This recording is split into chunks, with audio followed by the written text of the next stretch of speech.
Nós estamos recebendo ao vivo aqui no nosso estúdio o secretário de Fazenda, Rafael Fonteles. Boa tarde, secretário. Boa tarde, Amadeu, Eli, boa tarde aos telespectadores. Secretário, eu quero começar a entrevista com a confirmação de uma notícia ruim. O Supremo Tribunal Federal, essa semana, decidiu suspender a validade de uma deliberação do Conselho de Política Fazendária, o CONFAS, tratando sobre o ICMS de compras online. Era cobrado no local de fabricação e no local de consumo. O ministro Fux considerou que isso era bitributação e concedeu liminar, cancelando isso. Qual prejuízo as finanças do Piauí terão com essa liminar? Bom, Amadeu, a gente realmente tem uma quebra de expectativa de receita nesse ano de pelo menos 20 milhões de reais com essa decisão do Supremo Tribunal Federal. Ainda que seja liminar, tem que ser cumprida. E, na verdade, ela excluiu as micro e pequenas empresas dessa nova forma de, digamos assim, tributação do comércio eletrônico. Na verdade, a ideia original não era nenhum tipo de aumento ou de burocracia, que terminou havendo, de fato, mas era apenas para modificar o rateio do imposto entre o estado de origem e o estado de destino, porque estava ficando tudo no estado de origem. E o estado consumidor, que é quem de fato paga o imposto, estava ficando sem nenhuma parte do ICMS daquelas compras. E até a gente estranhou, Amadeu. Esses 20 milhões ao longo do ano. Ao longo do ano. Mas isso vai aumentar bastante ao longo de cada ano. Porque só está E nós estamos na regra de transição, Amadeu. E é um comércio que só cresce. E na regra de transição só está valendo 40%. Ou seja, quando isso chegar a 100%, isso poderia dar um impacto aí de 60, 70, 80 milhões ao ano para o Piauí, que está perdendo. Uhum. A gente estranhou, Amadeu, essa decisão do ministro, porque ela não foi uma decisão do CONFAS. Na verdade, foi uma emenda constitucional. Então, a liminar do ministro, ela foi contra a emenda constitucional 87 de 2015. Aí, então, no caso, não é prejuízo só para o Piauí, para os estados... Todos os estados consumidores. Aí eu lhe pergunto, os estados vão recorrer? É através do CONFAS? Como é que vai ser? O CONFAS se reuniu ontem, e ontem mesmo, à tarde, uma comissão de 5 secretários se reuniu com o ministro Dias Toffoli. E eu acredito que deve haver uma decisão outra, em breve, para poder resolver essa questão. De fato, Amadeu, essa modificação gerou muita burocracia para os contribuintes. Então, o que eu acredito que vai acontecer? Vai se reduzir essa burocracia, porque isso é pior do que, muitas vezes, o aumento de imposto, essa burocracia de você querer pagar o imposto e, às vezes, é muito complicado. Então, isso deve haver uma reformulação para ser uma guia única para um fundo de compensação entre os estados, e os estados fazem um rateio entre si. E não levar essa obrigação aos contribuintes, que termina gerando uma dor de cabeça a mais para esse nosso sistema tributário, que de fato ele é muito complicado, burocrático e precisa ser simplificado. 20 milhões a menos, isso se confirmando durante o ano todo. Esse ano. É dinheiro que vai faltar para quê, secretário? Como compensar isso? Olha, para muitas coisas, Amadeu. Você está vendo aí o estado do Piauí, todos os estados da federação, com dificuldades de cumprir as despesas correntes, quanto mais os investimentos. É bem verdade que o empréstimo do Banco Mundial, que está próximo de ser liberado, ele vai salvaguardar essa questão dos investimentos, porque são mais de R$1 bilhão para investimentos. Mas hoje a dificuldade dos entes federados, estados e municípios... Custeio e manutenção. Exatamente, o custeio e a folha de pagamento.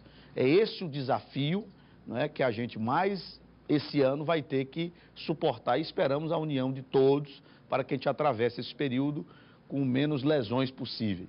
O senhor teve reunião essa semana com o presidente do Tribunal de Justiça e o presidente do tribunal passou a informação de que haverá a criação de uma vara específica para crimes contra a ordem tributária. Já há uma delegacia, o Ministério Público também já tem setores específicos para isso. E a minha pergunta é, essa vara vai significar o que de positivo para o combate a esse tipo de crime? Bom, Amadeu, essa vara de fato é muito importante, por isso que a gente já vinha solicitando ao Tribunal de Justiça celeridade na instalação da mesma, como já tem em outros estados. E o presidente nos garantiu, nos recebeu prontamente, também ao Ministério Público, que encaminhará o projeto de lei criando a vara ainda no mês de março. E já o presidente Temício já se manifestou que a casa tramitará de forma célere isso também na Assembleia Legislativa, para que já tenha, talvez, em abril, essa vara funcionando. Ela é importante, Amadeu, porque existe diversas execuções fiscais que terminam ficando, eu não diria engavetadas, mas sem novas diligências, por causa do número enorme de processos que tem, tanto no Ministério Público como no Tribunal de Justiça. Então, a criação da vara vai agilizar isso e, com certeza, o Estado irá recuperar vários milhões de reais que estão em execução fiscal desses crimes, como o próprio nome diz, crimes contra o tributário. Então, não é só uma questão civil, é uma questão criminal também. Fora o efeito indireto, né, que vai demonstrar quando o senhor fala de crimes, não os que vão ser cometidos, mas os que já foram cometidos? Exatamente, que não se pode configurar porque não tem uma decisão judicial. Mas na nossa interpretação do Ministério Público, que é quem faz que opera isso, né? Há sim várias e várias denúncias, vários e vários fatos claros que precisam do Poder Judiciário, que é quem tem força maior para fazer essas cobranças e colocar de forma clara que o contribuinte ou resolve a pendência ou ele vai ter as sanções legais, inclusive criminais. E o ganho indireto, Amadeu, é muito mais importante. Além do ganho direto, são 4 bilhões de reais, Amadeu, que nós estamos falando. Então já oficializa. De créditos que estão aí voando. Exatamente. E que o governo quer ir atrás, Se fala muito das dívidas que o Estado tem, de fato, com fornecedores, com precatórios, é verdade. Mas não se fala muito, eu queria ressaltar isso, das dívidas que os contribuintes têm para com o Estado, de mais de 4 bilhões de reais. Qual é o nosso PIB? Nosso PIB deve estar em torno de 30 a 35 bilhões. Mas a receita corrente líquida, pra você ter ideia, do ano é 7 bilhões. Então, a metade? Para você ter ideia, se recuperássemos 20% desse valor, nós teríamos uma situação de finanças públicas muito confortável, eu diria. Então, realmente, Amadeu, uma coisa que a gente sempre coloca, né? Essa questão da sonegação fiscal, ela tem que ser combatida. Ela é uma das grandes responsáveis por essa carga tributária elevada que o país tem. A Associação Nacional da Receita Federal disse: o Brasil é campeão mundial da sonegação. Né? Exatamente. Nós estamos falando só do Piauí, Brasil. Então, às vezes se paga muito imposto nesse país, os que pagam, porque há muitos que não estão pagando. Então, quem está pagando por si e por aqueles outros, se estima, Amadeu, em 40%. É como se de cada 10 reais que devia ser arrecadado... 4 é sonegado. 4 é sonegado, é muito elevado esse índice. É coisa demais. Não sei como é o índice em outros países, mas é grande demais, 40%. E não deixa de ser uma apropriação de dinheiro público, é corrupção. A sociedade está tão envolvida nesse combate à corrupção nesses últimos anos, que ela deveria também se envolver muito no combate à corrupção. São volumes, Amadeu, até maiores do que todos esses casos que nós estamos vendo. Então, isso tem que ser uma pauta presente na sociedade de forma geral, nos poderes, no Ministério Público, na Justiça, em todo lugar. Secretário, a gente está vendo aí os enfermeiros parados, uma parte dos professores parados, e há inclusive a informação de hoje de que servidores administrativos da saúde também vão se juntar aos enfermeiros na paralisação. O que o governo pode acenar? O senhor é o homem da chave do COFRE. 29.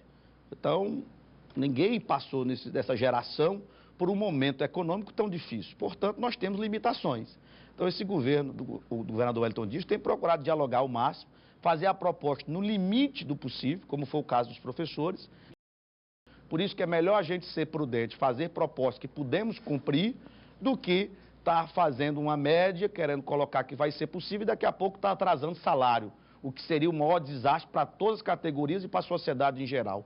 Por isso, nosso apelo para a compreensão de que nós estamos sendo um dos poucos estados que estamos propondo esse reajuste de 11,36%, ainda que parcelado em 3 vezes dentro do ano, no caso dos professores. Secretário, os telespectadores aqui, alguns querendo saber se o Estado vai ter como pagar o reajuste dos professores, se a diferença salarial dos policiais militares já vai constar nesse contra-cheque de fevereiro. Tem um aqui fazendo uma nota. Com relação ao reajuste dos professores, a última proposta feita foi de ser dado, sim, 11,36% para toda a carreira em 3 parcelas. 4,5% em janeiro, retroativa a janeiro, 2,5% em agosto e o restante em novembro para toda a carreira, como eu disse. Para o caso dos policiais e demais categorias que foram parcelados reajustes, estão mantidos. Pode ter tido algum problema de 1 mês, não ter sido colocado em janeiro, ficou para fevereiro, algo do tipo. Mas será cumprido ainda em fevereiro, no máximo em março, todos esses parcelamentos. E com relação à nota fiscal, peço que denunciem nos meios disponíveis, tem um 0800, tem um site, tem até um WhatsApp, para que se denuncie isso. E o mais importante, que se exija na boca do caixa toda essa nota fiscal, não é, para poder combater a sonegação fiscal, como eu disse inicialmente aqui no programa. E com relação ao resgate de prêmio, no próprio site, no seu perfil online, tem a opção lá de solicitar o resgate. Inclusive, nós otimizamos agora, Amadeu, o pagamento desses prêmios para ele ser de forma mais automática, mas ainda assim a pessoa tem que solicitar o resgate do prêmio no site, no próprio perfil, no cadastro dela, no site da Cefaz. Obrigado pela entrevista, secretário. Eu que agradeço, Amadeu, sempre à disposição.